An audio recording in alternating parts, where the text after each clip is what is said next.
Now it's time to talk to my lunch break guest, author and humorist Gerry Maguire Thompson from Shoreham. Gerry's books have sold over 500,000 copies worldwide, more than 30 languages, and his latest book is just beautiful. It's called Rewilding an Urban Garden. It covers the year 2020. We all know what that was like, based on Gerry's wildlife garden and experiences it's brought to his life, including while facing a lengthy and serious bout of long COVID, which you'd think we coordinated. We've been talking about long COVID this morning. You'd think we'd sort of tied that all up, but we didn't even link the two. So there we go. It's worked. How was your battle with long COVID now? Yes, thanks for having me here today, Sarah. I listened to that this morning. My experience of COVID was back in 2020, and it lasted really from June of that year to mid-November of that year. And by the end of that time, I was back to the way I'd been before. It kind of turned into kind of lung infection, a kind of pneumonia. It's quite serious, but I was never going to die. But so you're because we heard stories this morning of people still living with this horrible long COVID. So you're looking fit and well and back to some kind of normality. I then thought, November, I thought, I'm back to where I was before I caught this. I want to be weller than that. So I embarked on a program of getting weller by being careful what I eat, talking to Ayurvedic medicine people and Chinese medicine people, having herbs, and just upping my program of exercise and using my lungs a little more each day, so that I increased my lung capacity. So now I'd say I'm better than I was before I caught COVID, and I'm kind of appreciative of it because it highlighted that I wasn't as well as I could be. We took a lot for granted before COVID. We sort of took the fact that we could get on with our day-to-day lives. A lot of us took our health for granted, and then things changed. And actually, one thing we did take for granted as well is the nature around us. We didn't even notice it. We were too busy going on about our lives, and then the world stops and nature comes to life. And this is really what your book is all about. Yes, it is. The idea, what happened was, while I was incapacitated and all I could do was really look out the window, I paid more attention to the garden, which was already going wild, really. I was an early rewilder from 2002 in Shoreham before it was a thing. And I just looked out, and I looked much more closely and longer at what was going on, began to understand what was going on, began to do a journal. And then I realised after a while, been doing the journal about a year, it could be a book. Then got it illustrated, which was a nice collaboration, and then got it designed, and then the illustrations are really wonderful. Actually, how did you find the right illustrator to do this then? Well, the illustrator. They're a collaboration because I'm a bit of a designer myself, having been an architect earlier in life. So I was looking for somebody to kind of digitally finish my sketches. And so there's a website called Fiverr, which you may have heard of, for linking professional people with professional providers to people who want to use their services. And they could be anywhere. Marina was in Belarus, of all places, when, things were happening in that part of the world. Yes. That we were on different sides in a way, but we never got in the way. We never talked about anything. And so that's how the illustration came. I really like her style. It's a kind of woodcut style, but done digitally, which quite a lot of people doing nature books use this traditional looking style. Let's just give an insight into your book, because it's bits of it are very funny. So I love this. October the 19th. The pair of blue tits is once again actively investigating the nest boxes and taking turns to look inside them, even though breeding time is 6 months off. Are they one of those couples we all know who keep going to look at properties that are for sale, even though they've got no plans for moving anytime soon? It's little insights like that are very funny. There is humour in the book. I was kind of hesitant to put it in, but then I cut down on the humour after my first reader read, my first beta reader read the manuscript and said, you need to mainly stick to nature, but a little bit of humour is all right.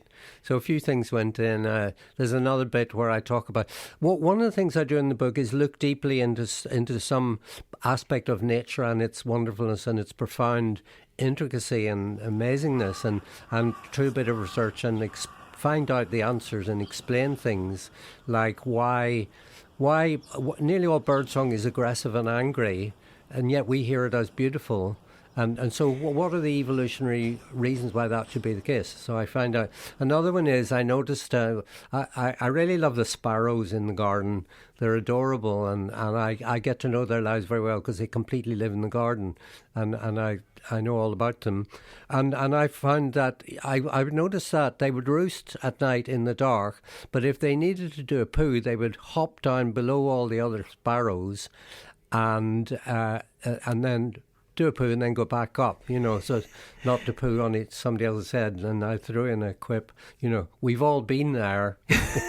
So that's my kind of humour. You really do sort of bring us a real insight into these different species, and actually some of the amazing species. So you got very excited. A woodpecker, a juvenile greater spotted woodpecker comes into the garden, and the species that we see day in, day out, but maybe don't even notice, but some really wonderful species as well making their appearance. Yes, I mean hedgehogs make an appearance, and they used to be plentiful, and they're not, and they're so adorable and so scarce that's very special. Stag beetles are in my garden. That's a bit special.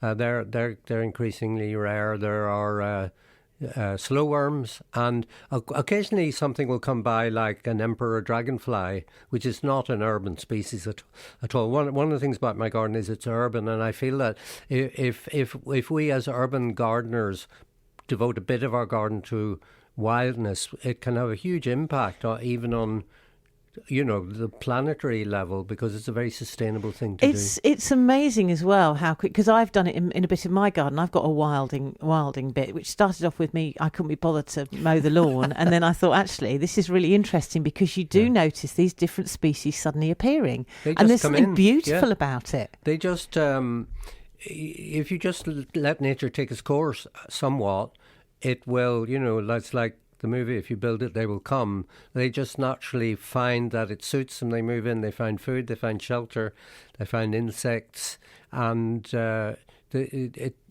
birds come in and drop seeds of species. Plants come in, and it has nature's beautiful design, which I really like. Other people think it's untidy. Oh no, and actually, but beyond the insects, so I left this bit of lawn, and beyond the insects, you notice that in amongst the lawn, some rather beautiful, what some people might dismiss as weeds, but actually they're rather beautiful wild flowers, I'd rather call them, that suddenly appear. And there's a very thin line, I think, between a weed and a flower. Who decides what a weed is? Quite rude, I know, really. It's random. There's this attitude in traditional, very recent society, that nature must be controlled and everything must be tidy and neat and cleaned up. And that, I think that's part of humanity's domination, this sort of biblical idea that and he gave them dominion over the earth, is unfortunately a very bad idea for living with nature, and is very problematic, I think. But there are still a lot of people who just want all your verges cut short and often, which the councils can't afford to do now. So we're moving in a better direction, I think. Yeah, we've gone away from that sort of flower beds with flowers standing rigidly to attention and very, very green earth. Lawns. There's something beautiful about it. But what's amazing as well is all the variety that appears in your garden, and how, the it's almost like a community out there, something going on. We're quite arrogant in a way. We think it's all about us. But actually, the moment that the world went quiet and we retreated to our houses, nature sprung to life, and there's something very beautiful about that. There is. I think one of the things comes out in the book that I found was the kind of benefits I got from it.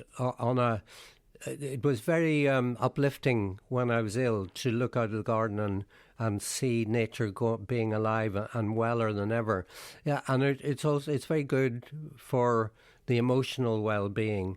But what I also found was it can be quite a transcendent experience when, confronting the hedgehog that came. I just was filled with such an amazing feeling of love for this creature that it was so beautiful. It just sort of overcame anything that was going on in my life. And I think that's one of the things that comes up in the book, that that really a magical kind of effect of nature that goes beyond just, we know nature's good for mental health, but this very elevated kind of experience that I try to explain in the book. It's interesting, isn't it? Because sometimes I'm a little torn when it comes to nature. And you mentioned earlier on in your book about some fox deaths and some poisoning that's gone on. And I have foxes that come into my garden, and but I also have my pet rabbit and guinea pigs who like to, enjoy the grass.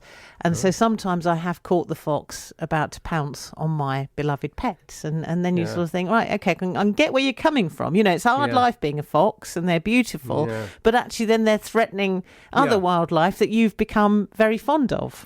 They are. It's not a single issue thing. I think there's a place for the fox, and if I was a poultry keeper, I would have to be very careful about protecting.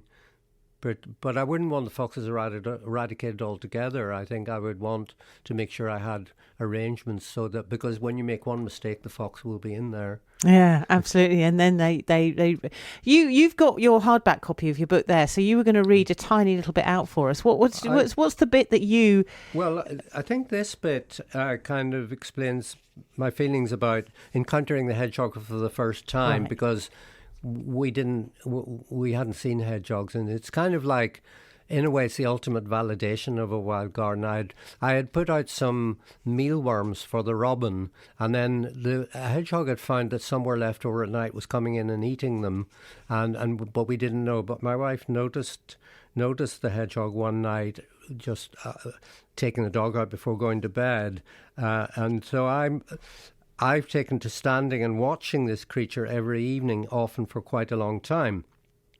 He's just going about his everyday business, quite oblivious to me, or at least not bothered by me. The impact of this experience took me by surprise at first. It brings a most extraordinary feeling of profound happiness, a sense that, just for these fleeting moments, everything in my world seems perfect, that all my worldly worries are forgotten, that nothing could be changed to make things any better. Having this iconic animal here seems like the epitome of wild naturalness. Maybe it's because this species is so scarce and therefore all the more special. Or perhaps it's the fact that hedgehogs are just about the most heart-achingly adorable creatures you'll ever encounter. Maybe it's all of these. They are beautiful, but I tell you what, I had one once the first house I moved in that used to come in and out of the cat flap. Yes, and it used to climb the stairs, and I was living on my own at the time, and there's something quite alarming. They make the most incredible noises, snuffly noises. There's something very alarming when you're in your bedroom at night, fast asleep, and you suddenly hear these snuffling noises and the sound of a hedgehog coming up the stairs. Everything in its place. You were lucky. So tell us the name of the book and how we get hold of a copy. Can we say it would make? Would you think it'd make a very nice? I think it would be a lovely Christmas present. Yeah, particularly for someone that likes nature and their gardens. Yeah, definitely. So, it's for sale on Amazon. It's published by a very small press called Wildbooks. And you can see details, and you can see a half-hour TV show that's been made about it on my website, GerryMaguireThompson.com. Or you can just look for the title on Amazon, Rewilding an Urban Garden, an illustrated diary of nature's year. I think it's a perfect gift for anyone that loves their garden or loves nature. Everything in there. Thank you very much. And it's a nice, it is a real insight into that time, that very strange time that we all went through as well. Indeed. Yes. Well, thank you for coming in. Really lovely to see you. Thank you. Just a reminder, because people always ask me whenever I have authors in, I always get a flurry of people saying, what was the name of that book again? Rewilding an Urban Garden, Illustrated Diary of Nature's Year. Gerry Maguire Thompson. Just have a look. If you put that into your favourite search engine, you will find it.